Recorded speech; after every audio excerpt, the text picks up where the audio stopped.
Hey there everybody, Sajah Popham here, founder of the School of Evolutionary Herbalism, and standing out in front of our herb garden here in front of our house, and was noticing our Valerian plant here that's been growing here the last few years, and was feeling inspired to share with you about this medicine.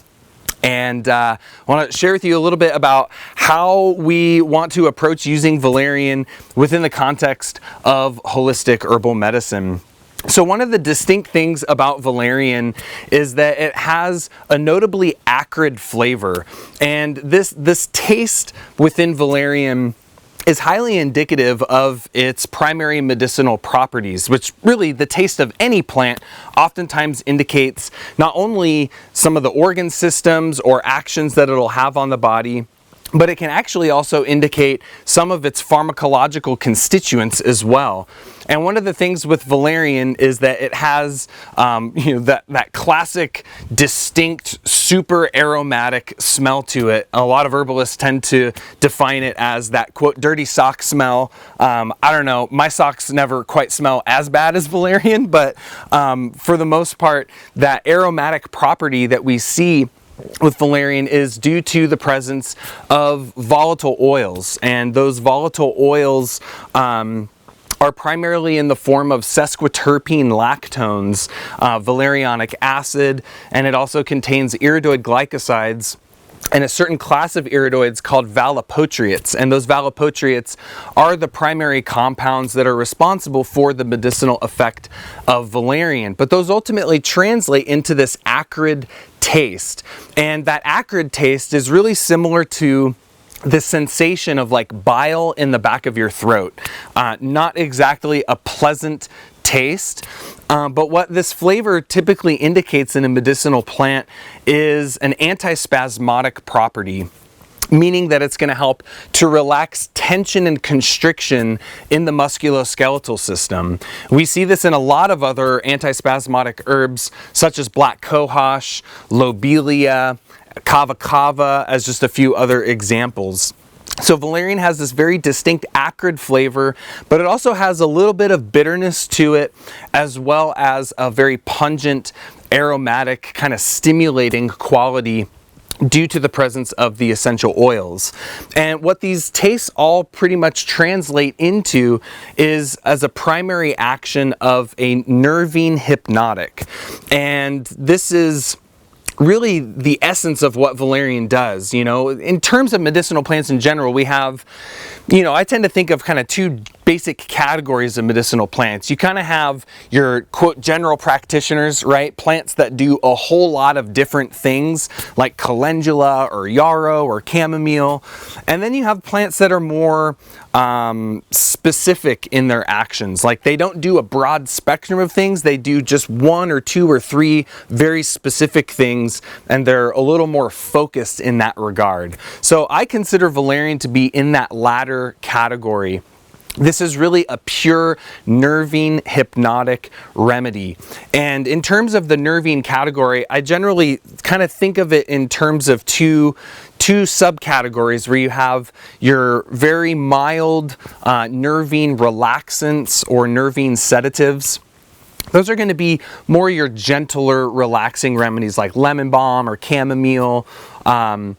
Whereas the hypnotics are the stronger ones. And as that name implies, hypnotic, meaning it can induce a certain degree of hypnosis, so to speak, right? Meaning it's going to make you feel tired. And so in that way, we see Valerian is very strongly sedative and relaxant to the central nervous system. And this is why we see it primarily being used in the treatment of neurological complaints, right? Things like insomnia, nervousness, anxiety, tension, stress, people whose vital force is just really wound up tight and overexpressing, and their energy is moving up and out, and they really need to be grounded down and in. Now, because valerian is hypnotic, you kind of have to be a little bit careful of using it during the daytime because it can sedate you to the point where you feel really tired, right? And if you have to be driving around town or you got to be productive at your job, it is not the most practical remedy in that regard, but it's a matter of dosing. So some people can work with valerian throughout the day to cut that nervous edge off of their nervous system, but not taking too much to the point where they feel too sedated to the point where they're groggy and tired and feel like taking, that mid-afternoon nap. Now, one of the things about valerian too is because it's so strongly working on the central nervous system, we see that it's also going to have an effect on the musculoskeletal system. And that's where we see that antispasmodic property shine through.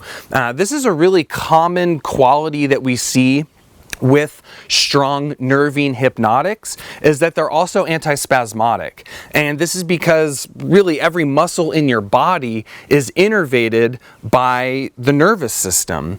And when the nervous system is kind of overfiring and overactive, it's going to lead to muscular contraction and muscular constriction, which obviously can lead to spasm. And so when you relax the central nervous system, you tend to relax the muscles as well. And so this leads to valerian being used for really a wide variety of spasmodic type conditions.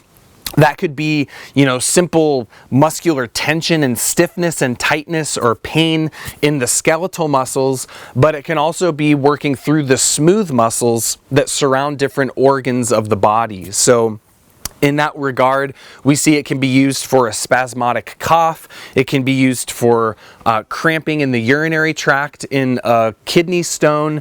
It can be used for cramping and spasm in the digestive system, as well as for arterial tension in the blood vessels, which really arterial tension is one contributing factor to high blood pressure. And this is really where we see, I remember reading studying different formulas for the cardiovascular system and seeing valerian pop up time and time again, and it always really confused me. I was like, why is valerian in a heart formula? And after really sitting with it and studying and understanding the dynamics present there, that valerian is super helpful for cardiovascular conditions where there's a lot of stress, tension, anxiety, and constriction in the blood vessels that are all contributing to high blood pressure. So we see it being used for that, like that nervous heart, heart palpitations, any manner of high blood pressure that's associated with high levels of stress, nervousness, and anxiety. It's super applicable here. Now, one of the other things about valerian is that it has a very distinctly pungent, aromatic, warming property. And this is a really important aspect of this plant that actually, differentiates it from a lot of our other nervine hypnotics, in the sense that valerian has a very warming, energetic quality to it. Whereas a lot of other nervine hypnotics tend to be pretty cold, bitter plants, right? Things like hops or wild lettuce or blue vervain or motherwort or pedicularis. A lot of these other stronger nervine hypnotics are oftentimes cold, bitter plants. And that's one of the really unique things about valerian, is that it has this very warming, aromatic property to it. And while that is its strength, that's also one of the possible challenges associated with using this plant. Now, there is this dynamic with valerian that some people are familiar with, that a small handful of people, I've heard anywhere between 4 out of 10 people, actually get the opposite effect of valerian, where rather than making them feel really tired and heavy and sleepy, it actually stimulates them, right? There's a lot of stories of, the person that that has insomnia, and they go online and find out that valerian's good for sleep and pick up a bottle of it and, start taking it and keep taking it throughout the night, and next thing you know, they're watching the sun come up and they didn't sleep at all night, and they feel all revved up and stimulated. And this is kind of an interesting anomaly where some folks have this opposite reaction to it. And one of the things that I would consider to assess that particular anomaly is this warming stimulant action of valerian and its potential contraindications with people that have a hot constitution. So people that have, more pitta constitution, or astrologically, if they have a strong Mars, strong Sun, strong fire signs, Aries, Sagittarius, or Leo, or perhaps if they have a whole lot of cardinal signs active in their chart, these could potentially be contraindications for the use of valerian. If you generally see heat signs in a person, red flushed face, warm skin, overstimulation, red flame-shaped tongue, rapid bounding pulse. These are all indications of heat signs, and because valerian is such a warming plant, this could potentially point towards you wanting to veer away from using valerian.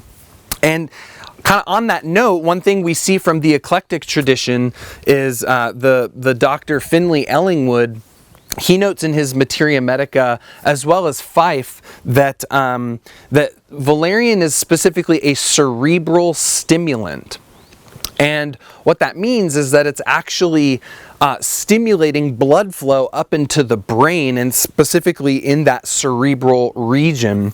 And this could potentially be one of the other contributing factors for that stimulant effect. And it's very dose sensitive. So what we see with valerian is that the kind of the more immediate property that it has is that it has that stimulating property, and then as the medicine continues to work in your body, then that sedative hypnotic effect tends to take root more strongly as it moves deeper into the body.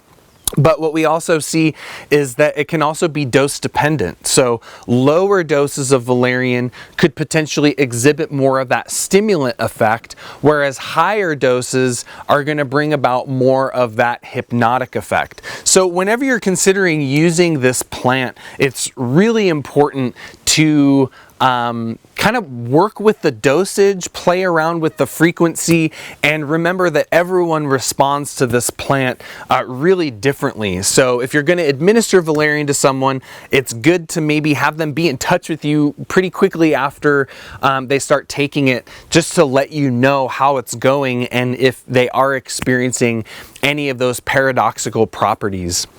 Now, because valerian is both bitter and warming aromatic, it also has some carminative properties, meaning that it's going to help to relieve tension, gas, wind, bloating, spasm in the digestive system.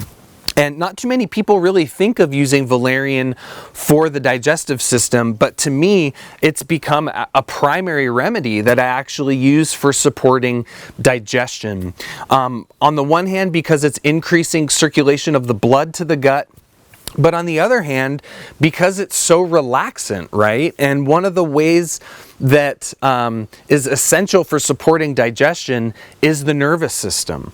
I mean, the nervous system is overseeing and coordinating the entire digestive process. And the only way it can do that is if our autonomic nervous system is shifted from that sympathetic fight or flight state into parasympathetic resting digesting.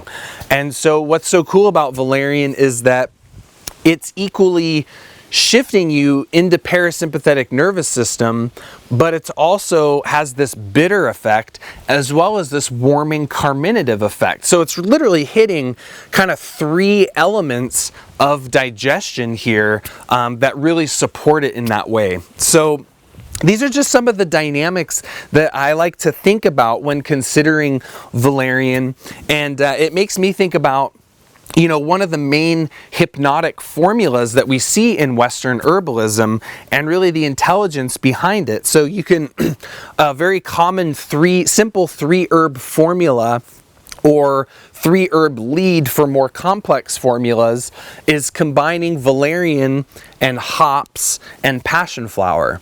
And these are, 3 of our kind of bigger hypnotic remedies, right? Stronger hypnotic remedies. And after really studying those 3 herbs, I realized how intelligently designed that triplet is, right? Because it's balanced in terms of its energetics. So you have valerian is, at least on the temperature side, so valerian is warming, hops is cooling, and passion flower is actually pretty neutral. It's not really too warming nor too cooling. It maybe is more on the slightly cooling side, but I generally consider passion flower to be pretty neutral. So that's a really great base formula to create a more hypnotic, sedative, relaxant type formula to treat the nervous system. And in that way, valerian is commonly used for, more, I would say maybe mild nervous system complaints, such as insomnia, nervousness, anxiety, but it has also been used for pretty severe nervous system conditions, such as epilepsy. It was also traditionally used for a condition called chorea, which is basically involuntary muscular movements, right? So, if you're standing here and then your arm just kind of suddenly moves all by itself, that's a sign of this overstimulation of the nervous system, and then its innervation to the muscles, leading to this involuntary muscular movements. So before I finish off, I always love to talk about the energetic architecture of a plant, and really looking at that plant's relationship to these overarching energetic forces that operate through the natural world. And taking the perspective of the elements, I consider valerian to be a distinctly fire element plant. And it's probably hard to see, but when you're able to look at the leaves of valerian, they have this distinct kind of sharpness and intensity in their appearance. These aren't kind of like soft, gentle, delicate looking leaves. They have this sharp intensity to them. And that is indicative of the fire element. We also see that fire element present in, as I was talking about, that very pungent, warming, aromatic property, the way it's stimulating blood flow, the way it's stimulating the nerves in that short-term effect, and the way in which that it's contraindicated for people with more of that heat dynamic within their constitution. So these are all fire element properties. And then thinking in terms of the planets, valerian is a distinctly Venusian plant. And the way I was trained in medical astrology is that, the planet Venus is the most pain relieving plant, right? That Venus has this property of being relaxed and being calm and being like mellow, and also in that not just relaxation in the mind, but relaxation in the body. And that's really what valerian is doing, right? Is that it's relaxing the nerves, it's relaxing the muscles.